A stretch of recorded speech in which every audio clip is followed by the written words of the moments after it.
काही नाती बांधली जातात धाग्यांनी, काही नाती बनतात रंगांनी, पण जी नाती तयार होतात धागे आणि रंगांनी, आम्ही आहोत तुमच्या सोबत ती नाती अविस्मरणीय बनवण्यासाठी.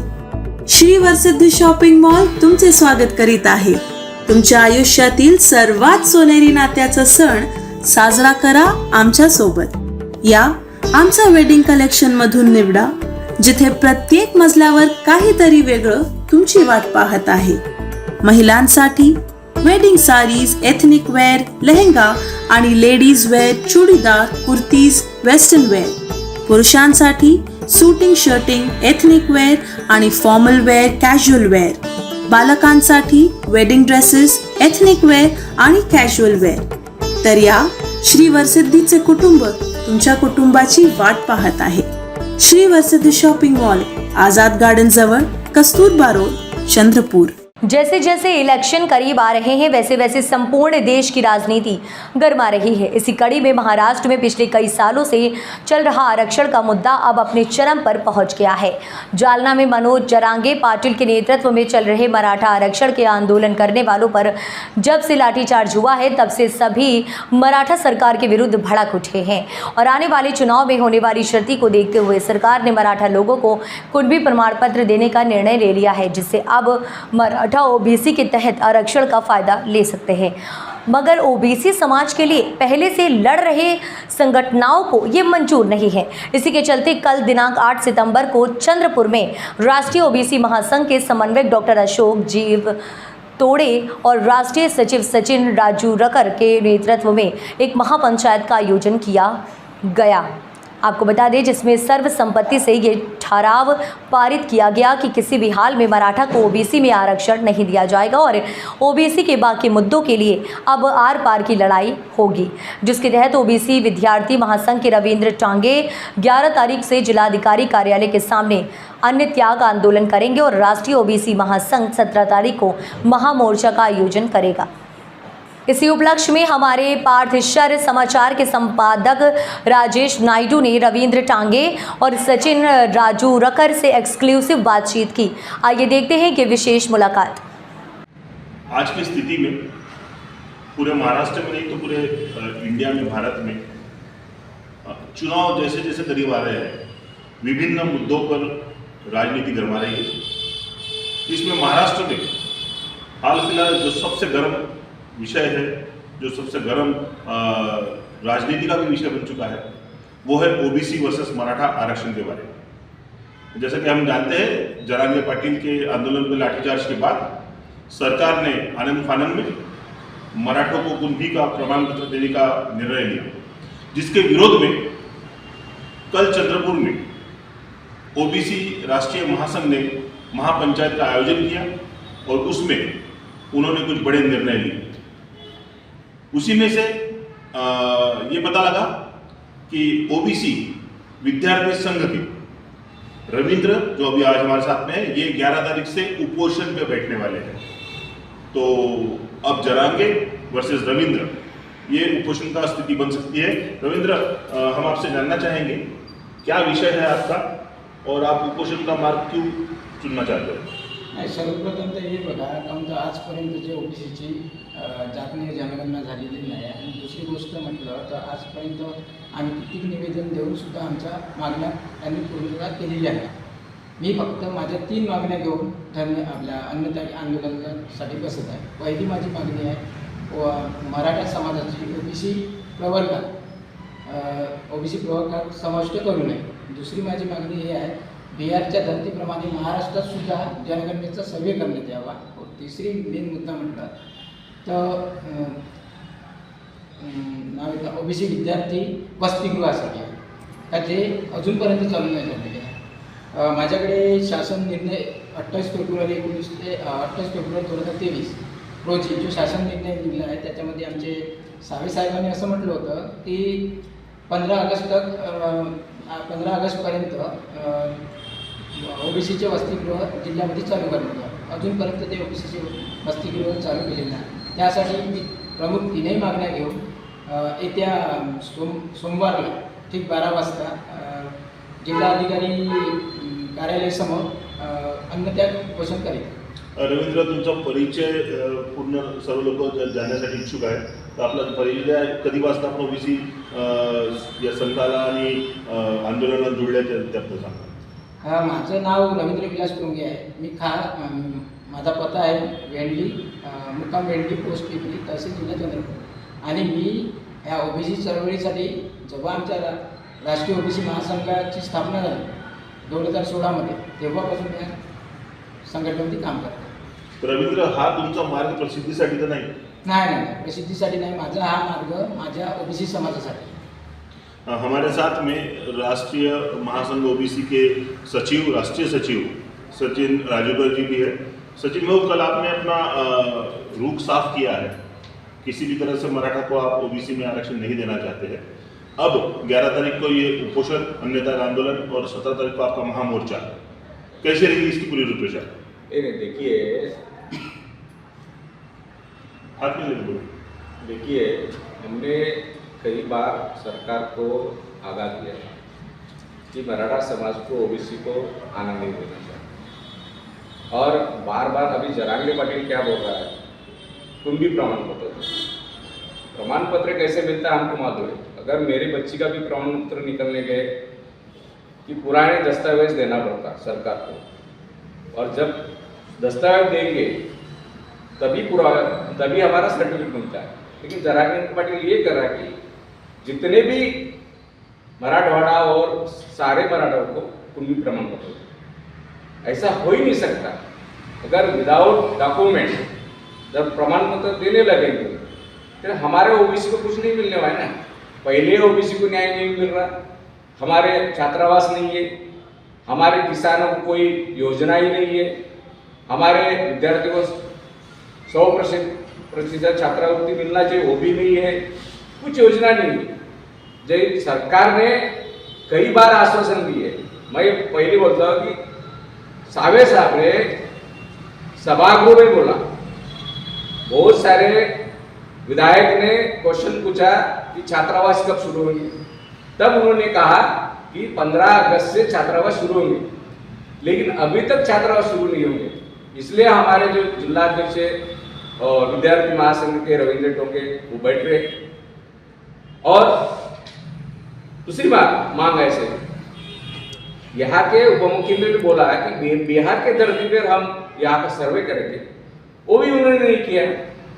पहले तो हम कितने हैं, हम तो बोलते यहाँ महाराष्ट्र में 1930 में जो सर्वे हुआ था उसमें ओबीसी समाज 52% है. हम बोलते ना हम कितने, हम 52% है, अभी 60% हो गया होगा. लेकिन यहाँ पे कितने बाकी लोग हैं, मराठा लोग बोलते हैं हम 32% है, हम 52% से ऑलरेडी है, 32 प्लस 32, 13% एससी है, 7.5% एसटी है, बाकी को 100 के ऊपर जा रहा है ना. हम तो बोलते कितनी है, हम सरकार ने गिनती करना चाहिए, उनकी स्थिति क्या है वो गिनना चाहिए, और बाद में सर्वे होने के बाद क्या स्थिति निकलती है वो सामने आना चाहिए. इसलिए हम ओबीसी का सर्वे करना चाहते हैं. और तीसरा और दूसरी बात जो जरांगे पाटिल ने कहा कि ओबीसी में हम आना चाहते हैं, लेकिन कदापि शक्य नहीं होगा. इसके लिए हमको हमारी जान भी देना पड़ेगा. इसके लिए हम तैयार हैं. सचिन भाऊ, रविंद्र टोंगे ही क्यों अन्यथा आंदोलन के लिए, और क्या ये जरांगे पाटिल वर्सेस रविंद्र टोंगे ऐसा सीन बनाने की कोशिश है? नहीं, हमारा कोई सीन बनाने की, हमारे समाज को न्याय मिलना क्यों नहीं मिलना चाहिए, इसलिए हम बैठे हैं. अभी तक हमने कई विज्ञापन दिए, सरकार को बोले कि हमारा छात्रावास शुरू करो, सर्वे करो. अभी आप आज से नहीं लड़ाई लड़ रहे. राष्ट्रीय ओबीसी महासंघ 2016 में स्थापन हुआ. उसके पहले मैं ओबीसी कृति समिति महाराष्ट्र में चला था. उसके 25 साल से मैं ये काम कर रहा हूँ ओबीसी समाज का. लेकिन हमको न्याय नहीं मिल रहा. हमारी न्याय संवैधानिक मांगे है, ऐसा कोई नहीं. हम जो मांगे कर रहे हैं, कोई संविधान बाबा साहब ने 340 कलम में लिखा है ओबीसी समाज को न्याय मिलना चाहिए. अभी इतने साल हो गए, क्यों नहीं न्याय मिल रहा? तो हमारी जो मांगे है, संविधान की मांगे, उनको लेकर हम बैठे. आखिरी प्रश्न सचिव हो, अभी सरकार ने निर्णय ले लिया है कि वंशवाड़ के अनुसार जो देने वाले हैं आरक्षण कुंभी प्रमाण पत्र देने वाले, अगर वो वापस नहीं हुआ तो अंतिम स्टेप ओबीसी राष्ट्रीय महासंघ का क्या रहेगा? ये बहुत बड़ा आंदोलन लगा, ऐसा नहीं हो सकता, क्योंकि मैं पहले बोल चुका हूँ कि वंशवाड़ किसी को भी कुंडली प्रमाण पत्र होना चाहिए ना, उसके अधिकार अभिलेख पंजी में कुंडली अगर लिखा है उनको प्रमाण पत्र भी मिलता है, वो कोई नया जीआर नहीं है, पहले से 2004 से जीआर वो निकला है, अभी क्यों बोल रहे? तो डॉक्यूमेंट तो देना पड़ेगा ना, अगर सरकार डॉक्यूमेंट जमा कर दे तो वो तो कैसा होगा? मेरा सर्टिफिकेट निकाले, मेरे डॉक्यूमेंट लगेंगे ना, उनके सरकार थोड़ी जमा करेंगी, ये हमारा सवाल है। जैसा कि आपने देखा, ओबीसी राष्ट्रीय महासंघ पूरी तैयारी में है इस युद्ध को निर्णायक भूमिका तक ले जाने के लिए, और जालना एक केंद्र हुआ था, अब चंद्रपुर इसका दूसरा केंद्र होने की पूरी संभावना है। आने वाला समय ही बताएगा कि ये ओबीसी वर्सेस मराठा और आरक्षण की लड़ाई कहाँ तक जाती है। मैं राजेश नायडू, पार्थशा समाचार के लिए सचिन राजूकर और रविंद्र टोंगे के साथ सत्य पर। नागपुर के सुप्रसिद्ध अल जमजम रेस्टोरेंट की शाखा अब चंद्रपुर में भी, होटल अल जमजम गैलेक्सी।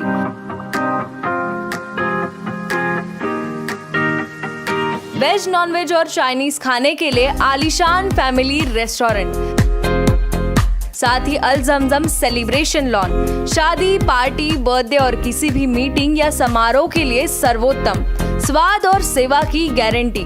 जोमैटो, स्विगी और फूडीज द्वारा होम डिलीवरी उपलब्ध। संपर्क करें मोहम्मद जुबैर, बुरटकर सभागृह के बाजू, मारुति शोरूम के पास, नागपुर रोड, चंद्रपुर।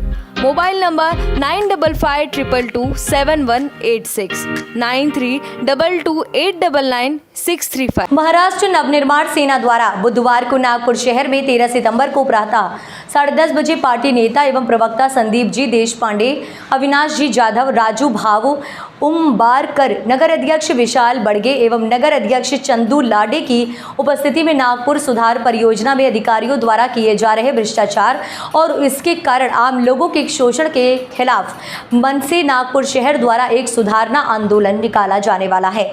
वित्तीय हितों को लेकर अधिकारियों एवं कर्मचारियों के भ्रष्ट हाथों के साक्ष्यों के आधार पर जांच की जाएगी तथा नागरिकों की समस्याओं के समाधान हेतु तत्काल कदम उठाए जाएंगे। नागपुर एनआईटी में जो भ्रष्टाचार चल रहा है उसके खिलाफ में हमने 12 मुद्दे उठाए वाले हैं। उसमें सबसे अहम मुद्दा ये है कि नागपुर पट्टे का मुद्दा है, जिसमें एनआईटी ने लोगों को दिए वाले पट्टे हैं लेकिन उनके जगह पे दूसरे ने अतिक्रमण किए वाला है। उसमें बहुत बड़ा भ्रष्टाचार है, जनता को न्याय नहीं मिल रहा है। इसी तरीके और बहुत से मुद्दे हैं जिसके ऊपर एनआईटी भ्रष्टाचार पे भ्रष्टाचार करवाती जा रही है और यहाँ के राज्यकर्ता भी उनमें शामिल है। इसलिए वो सब जन मिलीजुली सरकार चला रहे हैं और भ्रष्टाचार पे कोई भी पाबंदी लगाने की कोई तैयार नहीं है। इस वजह से महाराष्ट्र नवनिर्माण सेना ने पिछले महीने से कई निवेदन उनको दिए वाले हैं, लेकिन उनका कुछ भी एक्शन रिप्लाई ये हमारे को दिखा नहीं। इसलिए महाराष्ट्र नवनिर्माण सेना आने वाली 13 तारीख को एक भव्य मोर्चा के स्वरूप में एनआईटी के ऊपर धाड़ मारेगी और हमारे सब सवालों का जवाब पूछेगी। अगर वो जवाब नहीं दे पाए, अगर एक्शन नहीं ले पाए, हमारे पास आज की डेट में भी सभी पुरावे हमारे हाथ में है, जो कि एनआईटी को भी पता है, वो पुख्ता सबूत हमारे पास है। लेकिन एनआईटी अगर नहीं मानेगी तो हम अलग तरीके से अगली बार और तीव्र आंदोलन करेंगे, या महाराष्ट्र नवनिर्माण सेना स्टाइल हम आंदोलन करेंगे। Kancha's Fast Food, most famous and best Chinese fast food center of Chandrapur.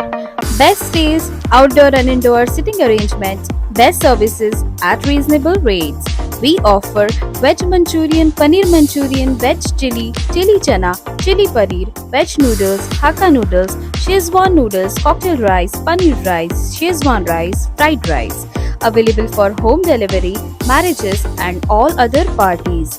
Kancha's Fast Food, opposite Government ITI, near Varora Naka, Civil Lines, Chandrapur. Mobile number 7722 008812.